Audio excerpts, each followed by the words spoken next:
नमस्ते बच्चों, मैं आशा चौहान। स्वागत है आपका हिंदी क्लास 10th में।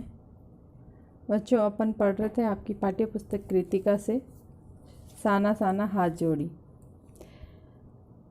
ये लेखिका का एक यात्रा वृत्तांत है जिसमें लेखिका और उनके सहयात्री जो है वो अभी कटाऊ में है और वहाँ के मौसम का जो है आनंद ले रहे हैं। तो किस प्रकार से लेखिका उसका वर्णन कर रही है, आइए आगे जानते हैं। मेरे पाँव झनझन करने लगे थे पर मन वृंदावन हो रहा था। मन वृंदावन होना एक मुहावरा है। भीतर जैसे देवता जाग गए हो। ख्वाहिश हुई कि मैं भी बर्फ़ पर लेटकर इस बर्फीली जन्नत को जी भर देखूं। पर मेरे पास बर्फ़ पर पहनने वाले लंबे लंबे जूते नहीं थे। मैंने चाहा कि किराए पर ले लूं, पर कटाऊ युमथांग और झांगू लेक की तरह टूरिस्ट स्पॉट नहीं था। इस कारण यहाँ झांगू की तरह दुनिया भर की तो क्या एक भी दुकान ही नहीं थी। खैर, धनाधन फ़ोटो खिंचवाने के बजाय मैं सारे परिदृश्य अपने भीतर लगातार खींच रही थी, जिससे महानगर के डार्क रूम में इसे फिर से देख सकूं। संपूर्णता के उन क्षणों में ये हिमशिखर मुझे मेरे आत्मिक अतीत से जोड़ रहे थे। शायद ऐसी ही विभोर कर देने वाली दिव्यता के बीच हमारे ऋषि मुनियों ने वेदों की रचना की होगी, जीवन के सत्यों को खोजा होगा, सर्वे भवन्तु सुखिन का महामंत्र पाया होगा।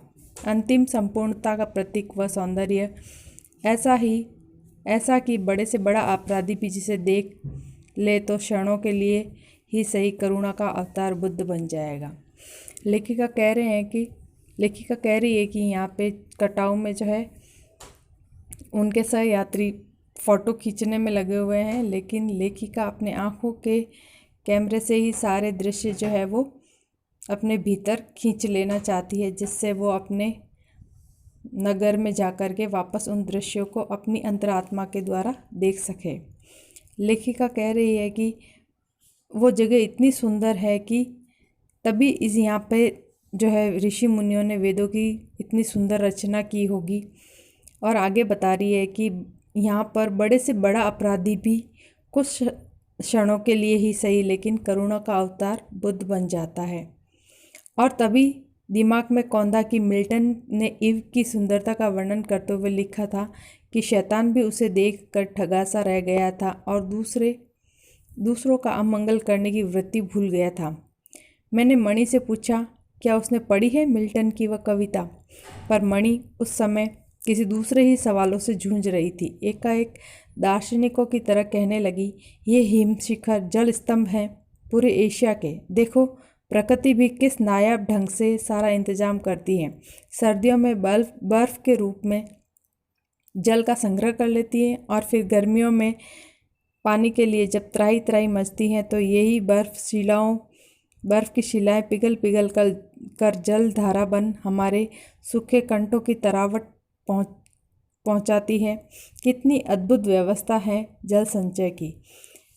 लेखिका सोच रही है कि इव की जो वो कविता है, शैतान इव को देख करके ठगा सा रह गया था। मतलब सुंदरता के आगे सब जितनी भी दुष्ट प्रवृत्तियाँ होती है वो मन से एक बार के लिए निकल जाती है, जिस प्रकार से ईव को देख करके शैतान के मन में हुआ था। और यही आगे वो अपनी सहेली मणि से भी वार्तालाप करना चाहती है, लेकिन मणि जो है वो दूसरे ही सवालों से जूझ रही थी। वो सोच रही थी कि प्रकृति भी हमारे साथ में कितना तालमेल करके चलती है। जब सर्दियों में ये हिम शिखर के रूप में बर्फ़ जमा कर लेती है और जब गर्मियों में अपने को पानी की ज़रूरत होती है तभी यही हिम शिखर पिघल करके अपने सूखे कंठों को तरावट पहुंचाती है। मणि ने अभिभूत हो माथा नवाया, जाने कितना ऋण है हम पर इन नदियों का, हिम शिखरों का। संसार कितना सुंदर स्वप्न जगाते उन लम्हों में मैंने सोचा, पर तभी उदासी की एक झीनी सी परत मुझ पर छा गई। उड़ते बादलों की तरह पत्थर तोड़ती उन पहाड़ियों का ख्याल आ गया। लेखक के मन में इतने सुंदर विचार चल रहे थे, तभी जैसे ही उन पहाड़ियों का ख्याल आता है उसका मन जो है वो दुखी हो जाता है। आत्मा की अनंत परतों कुछ हिलता हुआ हमारा ये सफ़र थोड़ा और आगे बढ़ा कि तभी देखा इक्का दुक्की फौजी छावनियाँ। ध्यान आया ये बॉर्डर एरिया है, थोड़ी ही दूर पर ही चीन की सीमा है। एक फौजी से मैंने कहा, इतनी कड़कड़ाती ठंड में, उस समय तापमान -15 डिग्री सेल्सियस था, आप लोगों को तकलीफ होती होगी। वह हंस दिया, एक उदास हंसी। आप चैन की नींद सो सके इसलिए तो हम यहाँ पहरा दे रहे हैं। फेरी भेटूला, फिर मिलेंगे कहते हुए जितेन ने जिप चालू कर दी।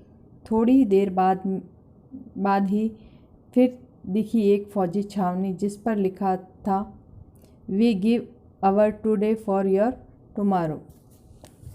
मन उदास हो गया, भीतर कुछ पिघलने लगा। महानगर में रहते हुए कभी ध्यान ही नहीं आया कि जिन बर्फीले इलाकों में वैसाख के महीने में भी 5 मिनट में हम ठिठुरने लगे थे, हमारी ये नौजवान पोष और माघ महीने में भी, जबकि सिवाय पेट्रोल के सब कुछ जम जाता है, तैनात रहते। और फिर जिन सकरे और घुमावदार खतरनाक रास्तों से गुजरने भर में ही हमारे प्राण कांप उठते हैं, उन रास्तों को बनाने में जाने कितनों ने जीवन अपनी मियाद से पूर्व ही ख़त्म हो गए हैं। मेरे लिए ये यात्रा सचमुच एक खोज यात्रा थी। पूरा सफ़र चेतना और अंतरात्मा में हलचल मचाने वाला था। बहरहाल हम लायुंग से वापस फिर ह्युमथांग की ओर। जितेन कुछ दिन पूर्व ही नेपाल से ताज़ा आया था। बच्चों, यहाँ पे लेखिका बता रही है कि जिस प्रकार से अपन महानगरों में रह कर के ये सोच ही नहीं सकते कि लेखिका जब गर्मी की छुट्टियों में वैसाख के महीने में यहाँ पे घूमने आई थी, तब भी उनके लिए वो ठंड असहनीय थी। तो सर्दी में पोष और माघ महीने में पड़ने वाली ठंड, जिसमें सिवाय पेट्रोल के सब कुछ जम जाता है, अपने सैनिक जो है वो सीमा पर तैनात रहते हैं। इस प्रकार लेखिका कहती है कि वास्तव में ये सफ़र मेरे लिए अंतरात्मा में हलचल मचाने वाला था। युमथांग की घाटियों में एक नया आकर्षण और जुड़ गया, ढेरों प्रियोता और रोडेल्ड्रो के फूल। जितेन बताने लगा, बस 15 दिनों में ही देखिएगा पूरी घाटी फूलों से इस कदर भर जाएगी कि लगेगा फूलों की सेज रखी हो। यहाँ रास्ते अपेक्षाकृत चौड़े थे, इस कारण खतरों का एहसास कम था। इन घाटियों में कई बंदर दिखे, कुछ अकेले तो कुछ अपने बाल बच्चों के साथ में। बहरहाल घाटियों, वादियों, पहाड़ों और बादलों की आँख मिचौली दिखाती पहाड़ी कबूतरों की उड़ती हमारी जीप जब युमथांग पहुंची तो हम थोड़े से निराश हुए। बर्फ़ से ढके कटाओं के हिम शिखर देखने के बाद युमथांग थोड़ा फीका लगा और ये भी एहसास हुआ कि मंजिल से कहीं ज़्यादा रोमांचक होता है मंजिल का सफ़र। बहरहाल युमथांग में चिप्स बेचने वाली सिक्किमी युवती से मैंने पूछा, क्या तुम सिक्किमी हो? नहीं, मैं इंडियन हूँ, उसने जवाब दिया।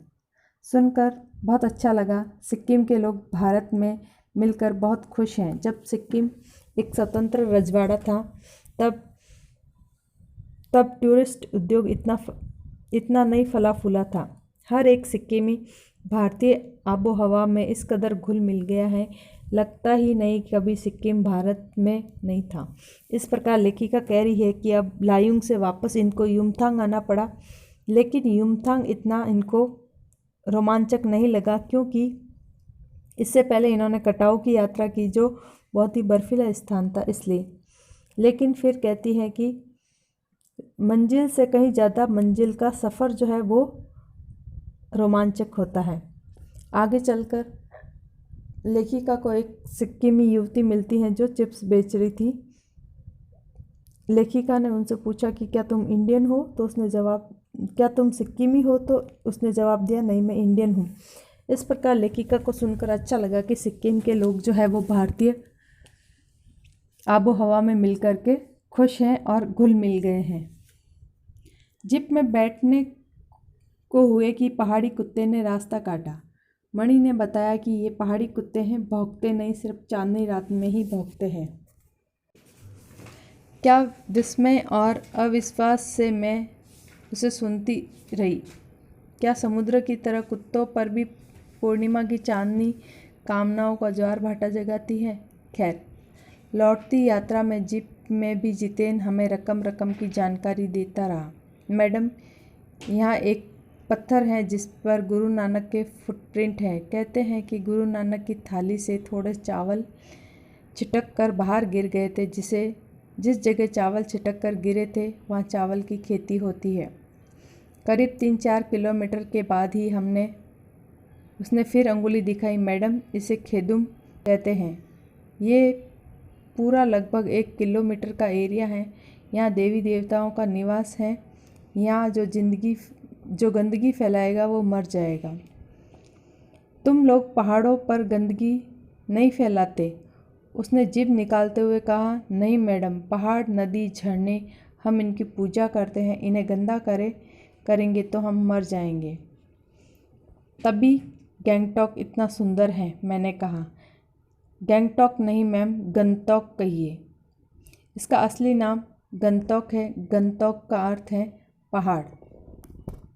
इस प्रकार लेखिका और उन जितेन नार्गे के साथ में उनकी बातचीत चल रही है कि वो प्रकृति की पूजा करते हैं। यहाँ पे वो गंदगी बिल्कुल ही नहीं फैलाते। और एक जगह ये भी कहा है कि ये एरिया जो है वो 1 किलोमीटर का एरिया है। यहाँ पे चावल की खेती जो है बहुत अच्छी होती है, क्योंकि गुरु नानक की थाली से यहाँ पे चावल छिटक करके गिर गए थे, इसलिए। मैं कुछ पूछती कि फिर चालू हो गया।